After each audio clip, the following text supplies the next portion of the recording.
So 2 more items before lunch. We are going to talk about enrollment in reserve forest land and use value appraisal with Mr. Thompson from Department of Forest Parks and Rec. That is to review a report that we received recently based on changes we made last biennium. I know there's some people on the committee this year that were not on the committee then, and so might need to catch themselves up on where we are.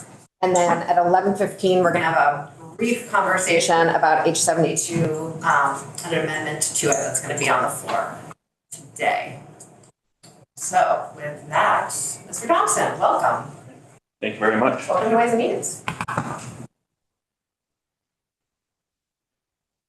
Sorry to shorten your time. But that's okay. I'll move quickly.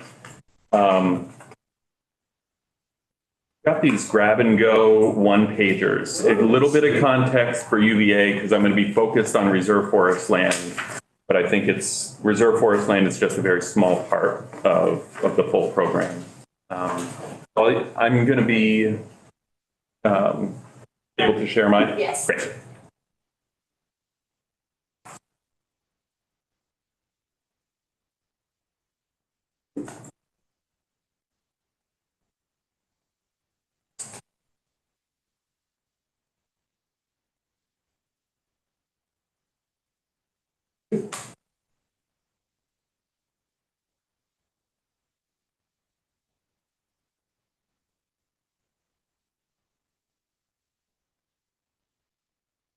Good to go. Great. Thank you very much for having me. For the record, my name is Keith Thompson. I'm the Private Lands Program Manager with Vermont Forest Parks and Recreation. By way of a little bit of background, grew up in Waterbury, studied at UVM, was a county forester for a little bit. I've been in this position for several years. So today I'm giving a presentation on reserve forest land standards and rollout. And this was a report that we put out in December of 2022. And in the beginning of 23, we did a lot of work to roll out the new reserve forest land category that took effect July 1, 2023.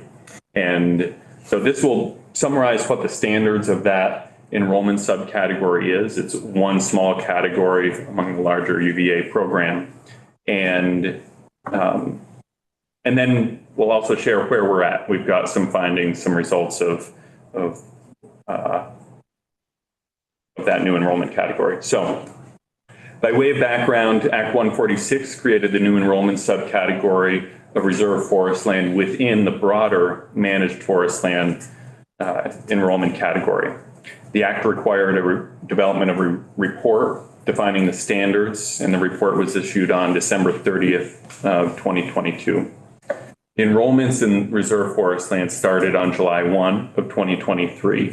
So this testimony, I'm going to be talking about the purpose of reserve forest land, eligibility of parcels in this category, the process that we took for developing the standards themselves, and then the rollout.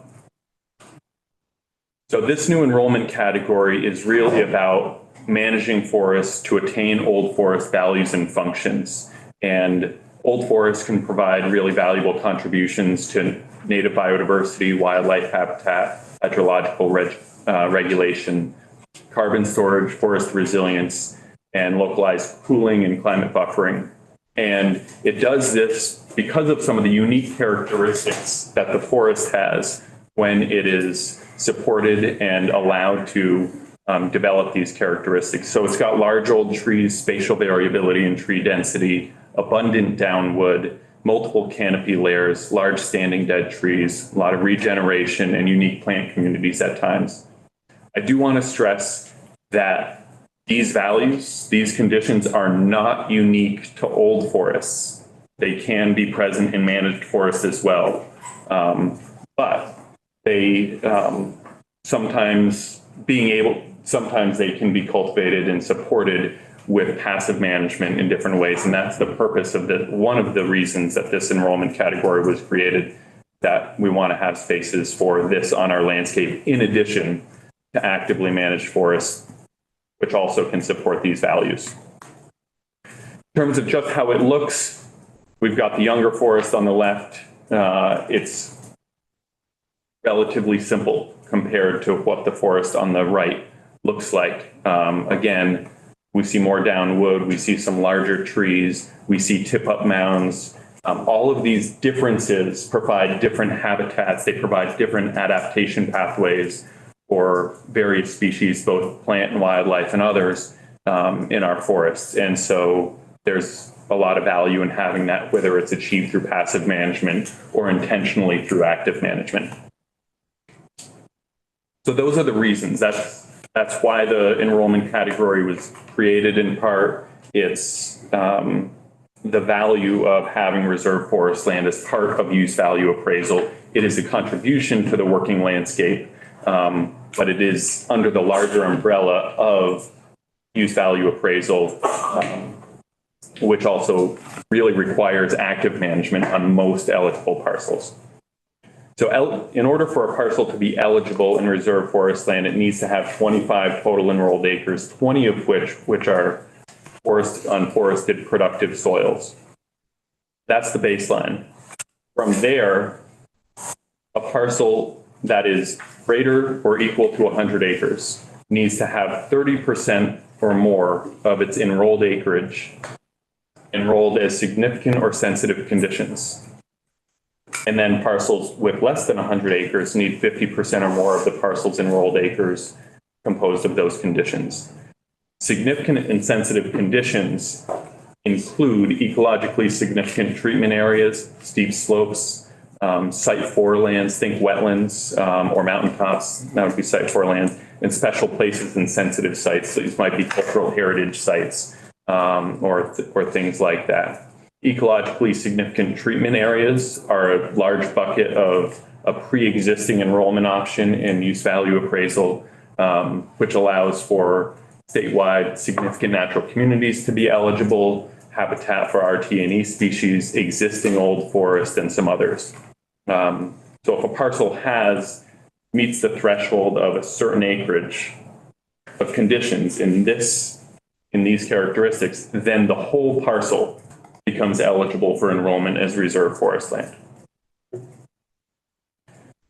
In terms of how that looks, we've got some examples here. So a parcel that's less than 100 acres, the light blue here are riparian areas. That's an eligible ESTA category. And then we also have steep slopes. That's also a significant, a sensitive condition that confers eligibility as a significant sensitive condition. The example on the top, you can see it, a lot of that parcel is covered in that light brown. That means that parcel would be very difficult to manage actively for saw timber and potentially create some water quality risks. Not to say it's impossible, but it would be very challenging to do that successfully. And so this parcel would be eligible for reserve forest land. The parcel on the bottom is 71 acres. It has 24 acres of steep slopes and riparian areas. It only has 33% in the significant sensitive conditions, so it doesn't meet that 50% eligibility threshold, so it would not be eligible.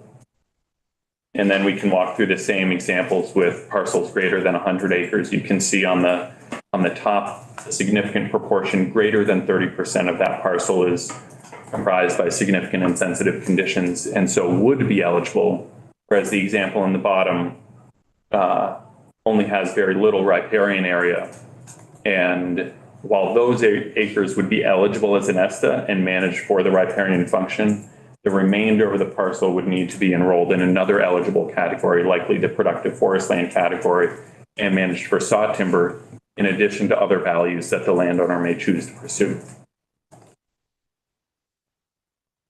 So in fine-tuning the standards, development of the standards, we had a process. We started with the baseline, which was a 2021 reserve forest land report. And the act required that we stay true to many of the standards that were listed in that report. But there were some details that we really need to address. What needed to happen in the plan? What needed to happen on the parcel once it was enrolled in reserve forest land? So we had an internal working group within Forest Parks and Recreation and Fish and Wildlife. We worked with a private land advisory committee, which is a group of consulting foresters and landowners who advise the Commissioner of Forest Parks and Recreation. We created a reserve forest land website and had an announcement inviting input. And we had 2 input meetings with conservation organizations and consulting foresters to gather input in a facilitated process. We worked with the Current Use Advisory Board and property valuation review, and lots of one-on-one conversations about how to make this work. Ultimately, in development of the standards, we built off the strong foundation of the existing requirements. Every property enrolled in use value appraisal that has forest land enrolled more than 25 acres needs to have a forest management plan. So there's an existing baseline set of standards.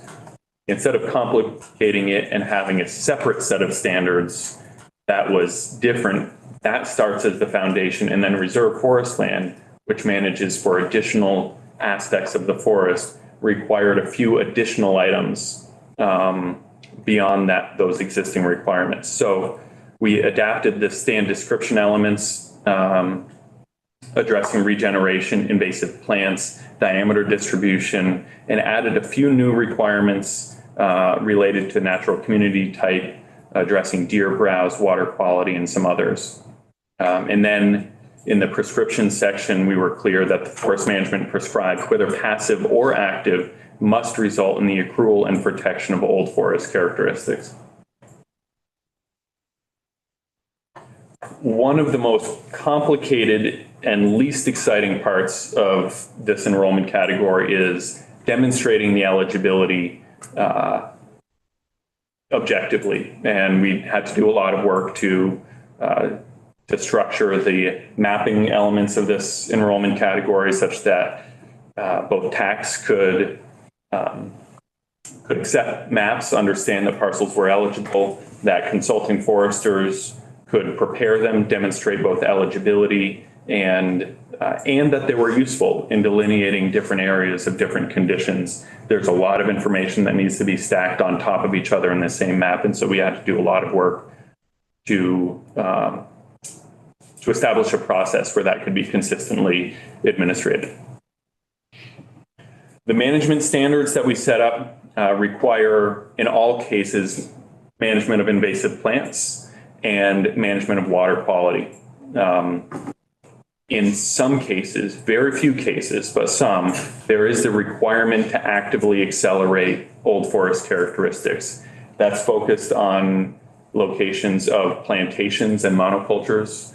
As noted at the beginning, the old forest values and functions are associated with structural diversity, species diversity, things like that, things that are often lacking in plantations and monocultures. So in those small areas, there are some active management requirements. Can you please explain what you mean by plantation? Yes, so there are, behind the State House, there are some areas of plantation. So it's areas often of single species planted in rows, all the same age, and very little regeneration in the understory, very little species diversity. And so those originally, many areas were planted for soil stabilization, for economic purposes, and in many, many cases were wildly successfully in meeting their intent. In terms of values, ecological values as forest, there are ways to help transition those areas to provide more wildlife habitat, more biodiversity, and potentially more economic options. Yeah. Have you incorporated in those parcels that qualify some strategy to accommodate or compensate for the invasive insect species that are taking out certain old growth heritage species of trees? So our approach in this enrollment category has been that any viable management strategy that supports acceleration and accrual of old forest characteristics will be allowed. There are a lot of different incentive programs, technical assistance, things like that, that can help people respond to the various pressures and stressors that their forest is experiencing. The Reserve Forest Land Program itself doesn't bake those in, but they can accommodate those, use of those. And there are some impacts, whether it be Western pine beetle or others that are on the horizon. Ash is a great example, and there will be flexible options for how we navigate that. Thanks. There are limits on salvage of fallen trees because old forests require the accrual of down wood. And so that's something that relates to ash. Also limitations on collection of sap. That's within the reserve forest land category. Salvage of fallen trees is totally allowed in productive forest land. Collection of sap is allowed in productive forest land, as well as the agricultural enrollment category. So for folks who feel like the restrictions of this enrollment category are too confining, there are other enrollment options available to them. So that's the overview of the standards. In terms of transitioning enrollment, there was a big question. All right, I'm already enrolled. How do I move from productive forest land enrollment into reserve forest land? And it basically is confirming the eligibility of the parcel. It has the significant sensitive condition threshold. We get a revised plan that meets all the plan standards and a revised map. It gets approved by the county forester. If it's already enrolled, then we would communicate with property valuation review. They've met all the standards and the property has transitioned enrollment. The process is slightly different for new enrollments. It requires a new application and some of those elements, but it's pretty straightforward for folks. The most frequent situation, because only some parcels are eligible, about 15% of parcels are eligible.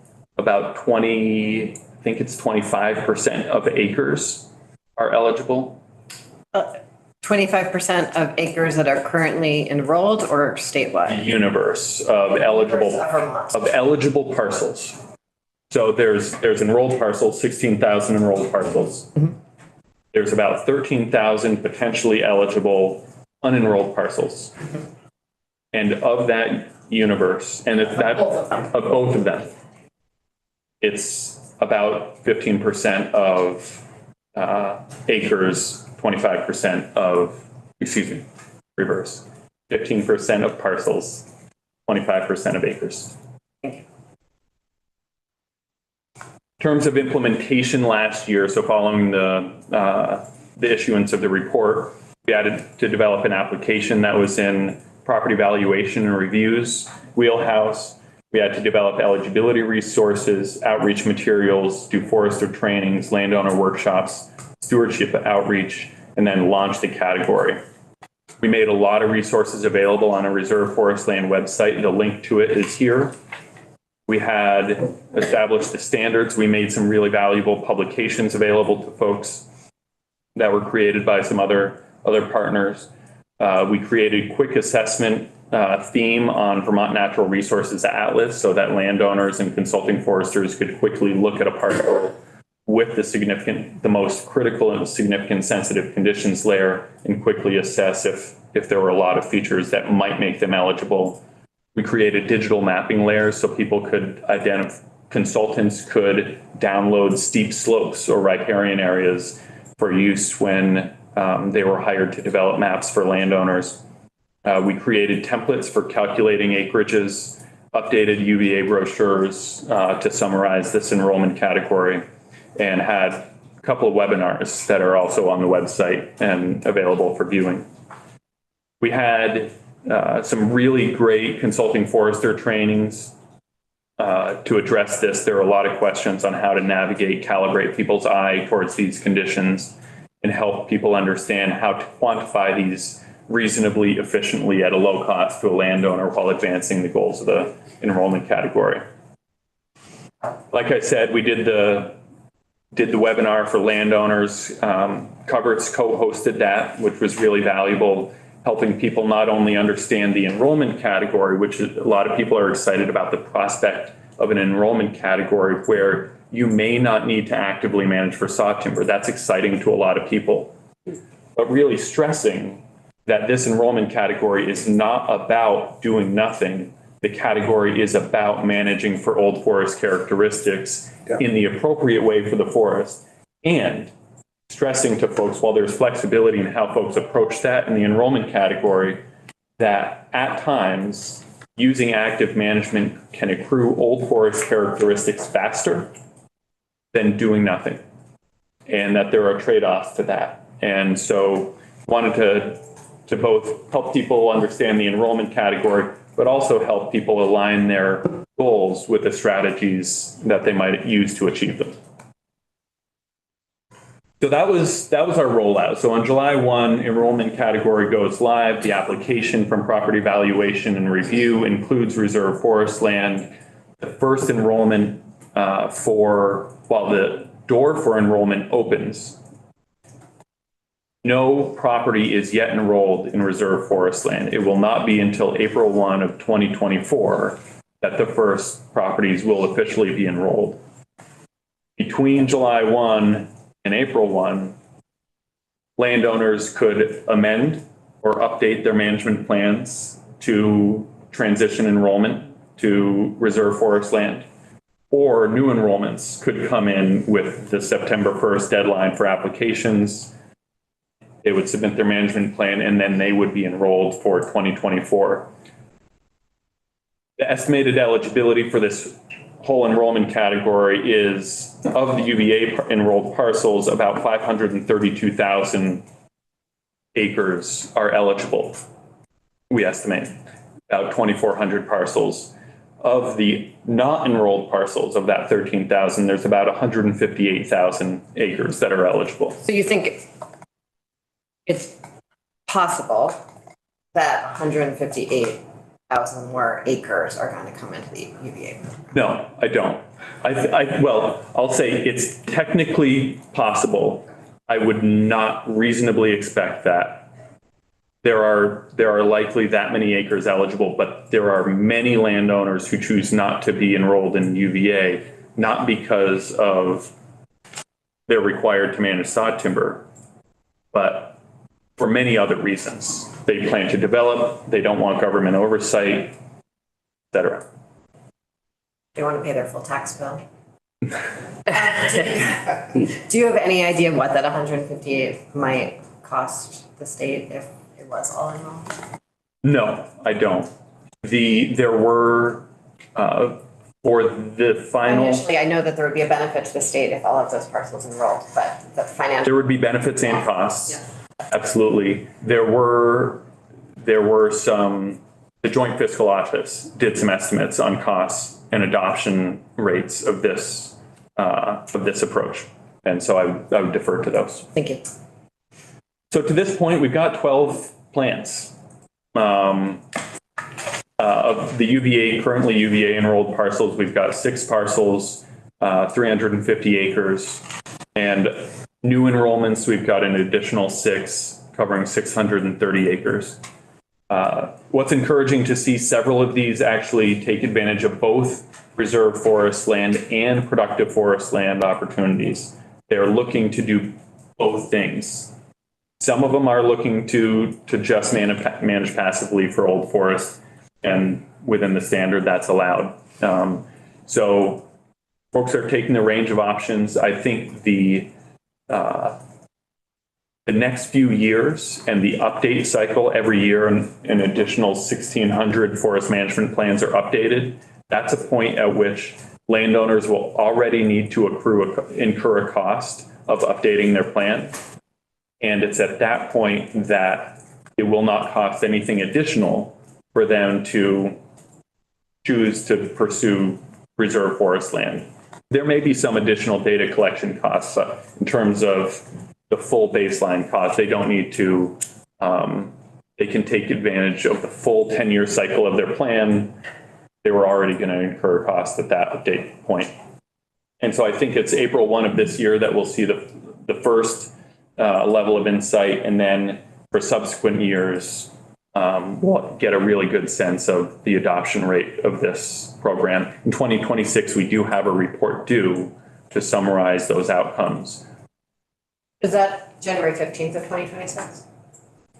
I forget the specific date. Okay. Sorry. Thank you. Representative Anthony. I understand that the definitions embedded in the state initiative to enroll or recognize a certain percentage of Vermont as conserved land are in flux. Having said that, is it likely that this new category will qualify for the category of conserved land called sensitive? So I think you're referring to Act 59 and those buckets of conserved land. Is that correct? Correct. Okay. No. Those buckets all require permanent protection. Okay. And enrollment in use value appraisal is not permanent protection. I do want to stress it's a really important, maybe critical contribution to conserved land. There's a lot of administrative costs that UVA carries that conservation organizations do not need to carry as a result of the program. And it's a really important stepping stone towards enrollment. But enrollment in use value appraisal itself is not permanent protection. Landowners can withdraw, they can remove the lien and subsequently develop their property. Yeah, I guess that's absolutely right. That's the beginning bar. Having said that, though, the characteristics that you've described for enrollment would correspond, notwithstanding the permanence of status of protection. Yes. Okay, that's what I thought, but thank you. Is this discussion an okay place to ask about the amount of the lien and that accrues? A lien? Well, if they withdraw from the program Oh, and then. Sure. Maybe. We also have tax inside the Zoom if you ever want to defer to the tax department. I think I'd love to defer to the tax department on that one. Okay. Thought it might. Can you stop sharing your screen? Yes. Thank you so much. And we just have another 5 minutes on this. So. Hi, I'm Elizabeth. Hello, Hunt from Elizabeth. the- Hi, I'm the current use program manager at the tax department. So the question was about the lien and then what specifically? Sorry, I missed part of it. Well, I'm just wondering whether the lien is great enough to dissuade people from. People get quite a bit of tax benefit from the program. And then I'm wondering if the benefit, if the lien is enough to cover all the loss in revenue. So that- Yeah. So in Explain. 20, Example.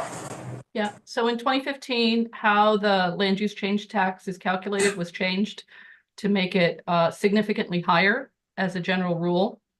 As an example, in 2015, we collected $400,000 in land use change tax. And this past year, we collected 1.5 million. So it significantly increased the burden.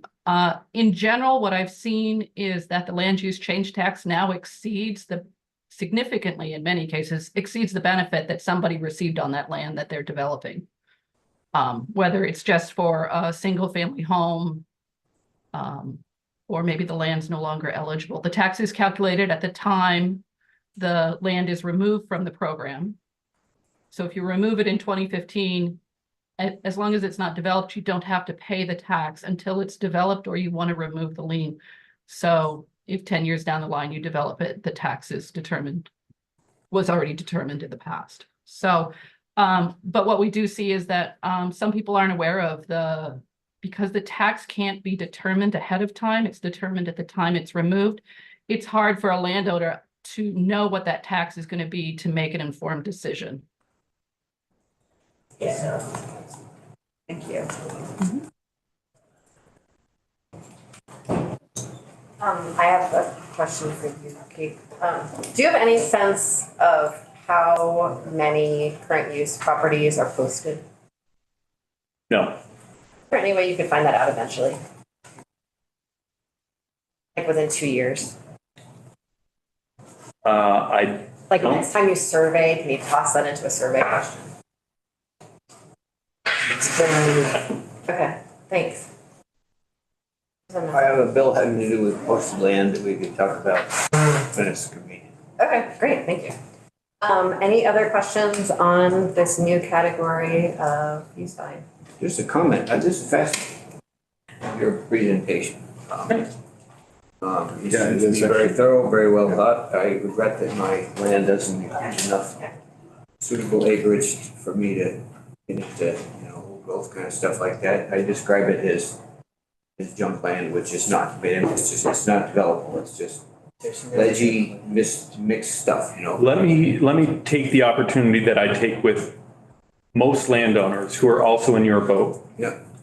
Just because your property isn't eligible doesn't mean it can't be managed for old forest characteristics. Okay. It is compatible with management for saw timber as well as these characteristics. And a lot of folks are taking that approach. I've had It's a win-win. recent last summer discussion with my forester about that, moving in that direction, so, Okay. thank you. Thank you so much for coming in. Yeah, Yeah, my that's pleasure. Thank you. Looking forward to all the future conversations. Okay. Cool. Excuse me, Mr. Thompson, can you give one of those sheets to Representative? Here. Done. Can you grab a phone? Just, yeah, keep adding my stuff. Very good. Anybody want? We're ahead of schedule. We're behind, now we're ahead. Amazing. Okay.